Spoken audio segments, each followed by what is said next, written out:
Come on into the ditch. I'm your resident ditch witch, Tara Tyne, and we're about to get witchy whether you like it or not. Today I want to talk about practical magic and the fact that it's an overlooked yet completely badass crime thriller, as much as it's a squishy feel-good movie for cramp days. I want to make absolutely clear that I am in no way referring to Alice Hoffman's 1995 novel of the same name, because yes, the movie is adapted from the book, and yes, some of the characters are the same, but they are two completely different stories in two completely different styles. No, I am talking about the 1998 movie directed by Griffin Dunne and produced by Village Roadshow Pictures and Denovi Pictures.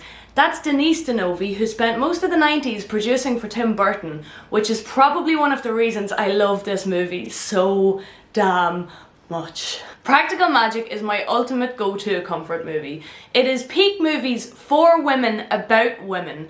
Think Thelma and Louise, Beaches, Steel Magnolias, Mystic Pizza, The Divine Secrets of the Yaya Sisterhood, The First Wives Club, except they're all witches. For those who haven't seen it, it's got Sandra Bullock, Nicole Kidman, Stockard Channing and Diane West. Did I mention they're all witches? Oh yeah, and Aidan Quinn plays a state investigator of questionable moral standing. Yes, I said it. So you come for the stellar cast, but you stay for the Midnight Margaritas and murder. I apologise, I think I've been watching too many Bailey Sarian videos, but no one ever mentions that this movie is also a crime thriller. Anyway, for now, let's just jump on our broomsticks and swoop straight into it. Okay, so we open with Maria Owens being hung for witchcraft, which I think is a nice touch, by the way, since it's more historically accurate than if she were to be burned at the stake, although maybe not as dramatic. People do love their pyrotechnics. So poor Maria's had it bloody hard. Scorned and abandoned by her lover, she survives execution, but it doesn't come without a price. She's pregnant, she's living in exile, she's building that bloody house by herself. Like, that is harsh. So she places a curse on herself and all her descendants, that any man who ever loves them shall meet an untimely end. Cut to a few centuries later, when little Gillian and Sally Owens have just moved in with their aunts after their father died of the curse and their mother died of a broken heart.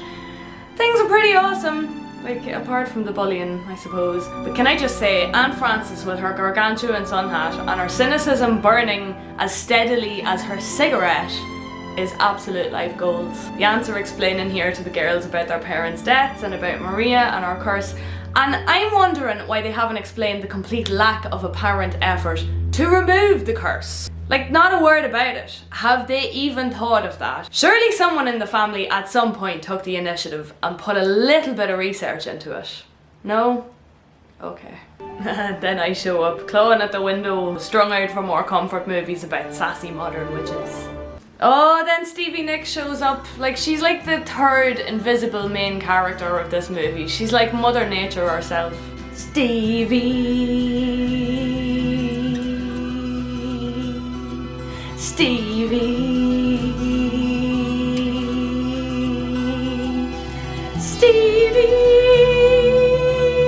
So then Sally and Gillian are all grown up. The aunts demonstrate why they should be hired immediately to the local tourist board. Like, they'd put Pottermore to shame. I think the people in this town missed a trick. I'm just saying. So then Sally's unknowingly put under a love spell cast by her aunts and proves her love to her new squeeze by running in wellies on a concrete road surface. Is there anything Sandra Bullock can't do?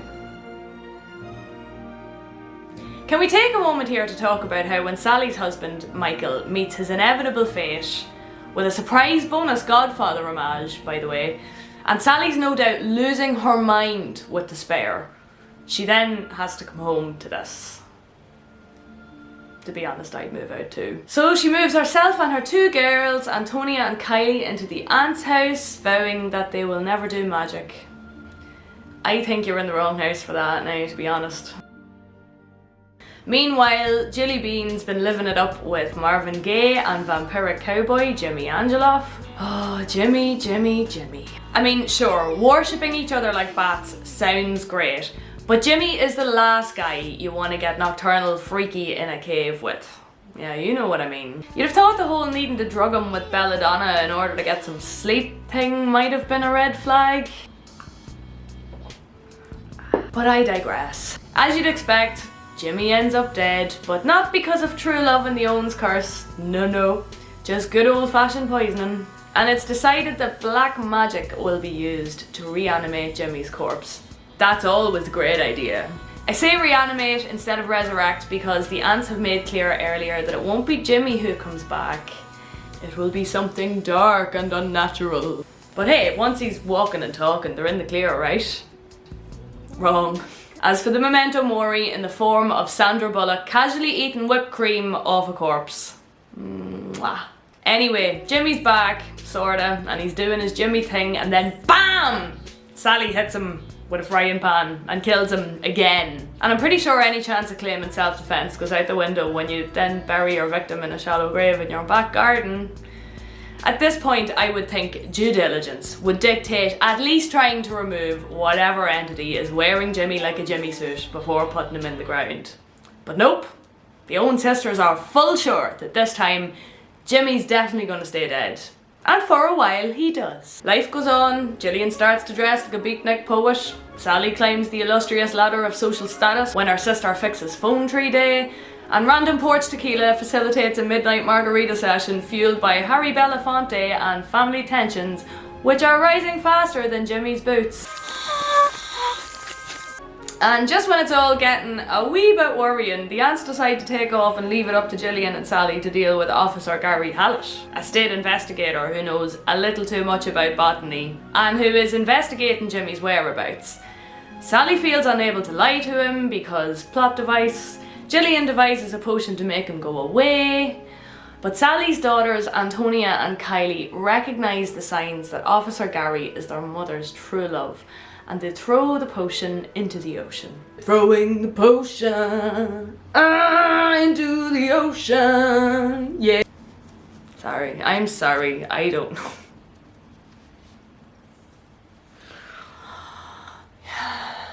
So at this point, Sally has already given Officer Hallett more than enough evidence for him to suspect both her and Gillian in connection with Jimmy's disappearance.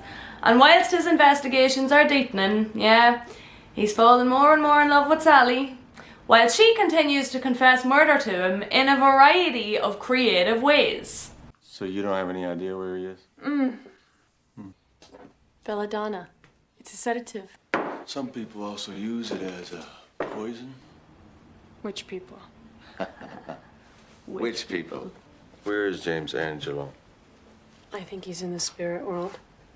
You think he's dead? No, I think he's haunting us. Are you hiding James Angelo? Not in this house. I guess you found me out, huh? So Yeah. tricksy. Yes, you So did. tricksy.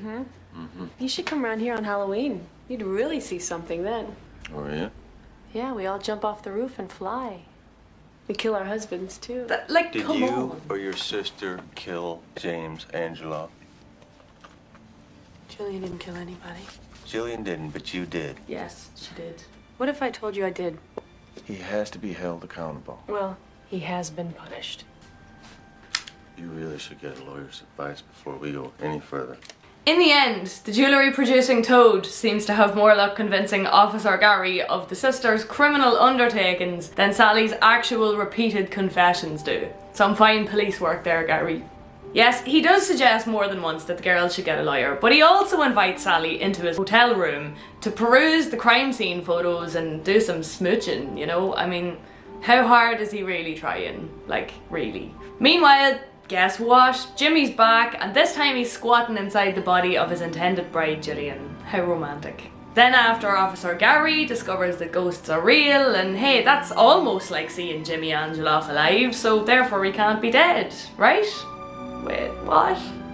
Then Sally comforts him by telling him that she did kill Jimmy, and also that she cast a love spell on him years ago. And Officer Gary just walks away, which is completely understandable.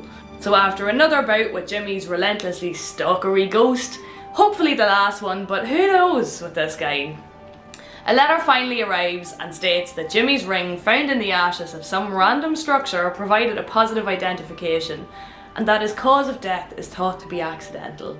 Wished, hold on.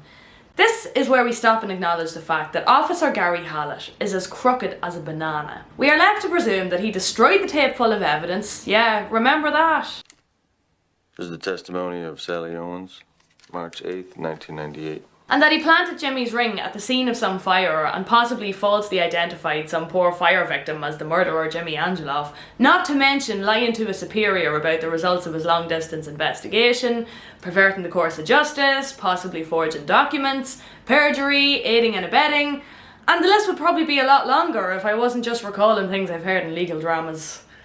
And like any good pirate, he comes back to claim his treasures and smiles when his murderous missus jumps off the roof at Halloween and flies. P.S. Halloween is Irish. Does any of this make me love this movie any less? Not even a tiny bit. On the contrary, I say get you a man who destroys the evidence.